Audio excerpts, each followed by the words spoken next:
કેને કહેવાય? શું કે બેલેન્સ ડાયટ કેને કહેવાય?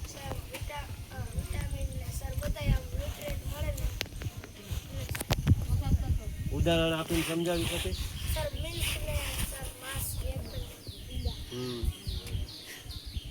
બરાબર છે. બીજું કોઈને ખબર છે બેલેન્સ ડાયટ કોને કહેવાય? સંતુલિત આહાર કોને કહેવાય?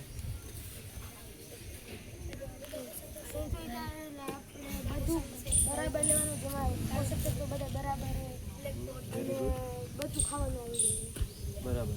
બધા પોષક તત્વો જેની અંદર આવી જાય સંતુલિત આહાર કહેવાય, જેમાં પ્રોટીન, વિટામિન, કાર્બોહાઈડ્રેટ, ચરબી, ફેટ, મિનરલ્સ, બરાબર, ફાઈબર, આયોડીન, ઘણું બધું, આયર્ન છે, ઘણું બધું છે.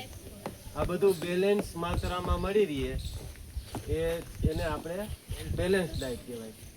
બેલેન્સ ડાયટથી શું આપણું માનસિક સ્વાસ્થ્ય પણ સારું રહે છે અને શારીરિક સ્વાસ્થ્ય પણ સારું રહે છે.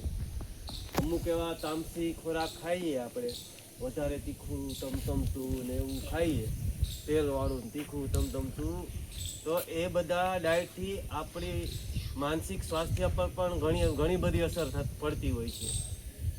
તીખું ને તમતમતું ને એવું બધું ખાતા હોય છે, એમને ગુસ્સો ઝડપથી આવતો હોય છે, ટેન્શન વધારે આવતું હોય છે.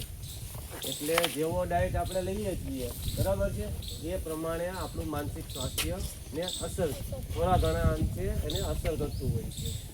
બરાબર.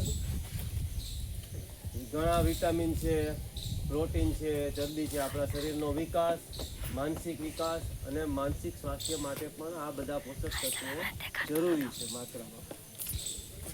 આપણા મગજમાં પણ ઘણા બધા હોર્મોન્સ હોય છે અને એનાથી આપણા વિચારો, આપણા જે